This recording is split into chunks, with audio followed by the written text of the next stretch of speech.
I'm now joined by Sean Michael Cox, a professor at Bahcesehir University here in Istanbul, where he is the Director of Academic Affairs and International Programs. Sean, thanks so much for coming in. Now, tonight, how will you be watching these elections? What exactly will you be tracking? Guide us through your process, and which states in particular? Well, the swing states are the ones that have proven the most interesting moving up to this election. This election is unprecedented in the number of early voting that has happened. We're now over, or quite close to 100 million votes already cast. And for 2016 election, there was a total of around 135 million. They're projecting about 150 million total votes being cast in this election by the closing of the polls today. So already a substantial number of voters have already voted. Now it's just a matter of counting. What's going to be interesting are there are some states that have lower numbers of pre-election or pre-voting day balloting, and so those are the states that you should be looking at, or the viewers should be looking at to see how. Which ones are those? Pennsylvania, for example, has relatively low numbers. Michigan has relatively low numbers as well. Many of the states, like Florida, for example, 81% of those who said they're going to vote have already voted. So that's just a matter of counting to see what the numbers are.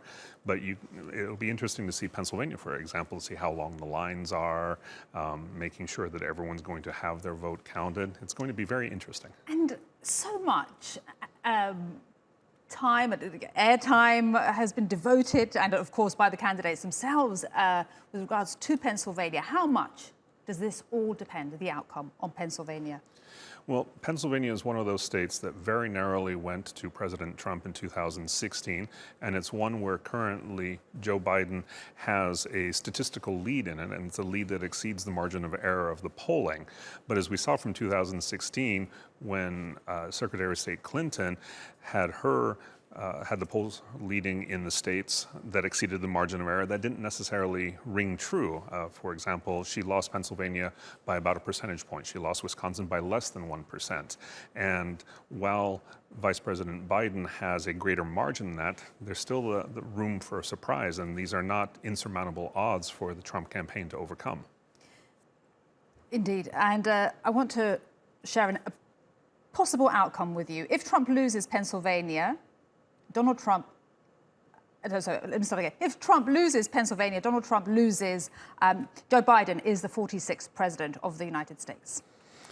That is a highly likely scenario given the polling. But again, what we saw from 2016, depending on how much you rely on the polls, everything is going in Joe Biden's direction right now, statistically speaking. But we've seen that Donald Trump has been able to surmount that in the past, and it's possible there could be a large hidden number of voters out there that polling has missed. Pennsylvania is key at this late stage because they have one of the lower numbers of early voting that have taken place. So it's a key state to watch. All right. We'll see what happens in Pennsylvania and those headlines tomorrow on November the 4th. Thank you so much for coming in, Sean Michael Cox. Thank you, appreciate it.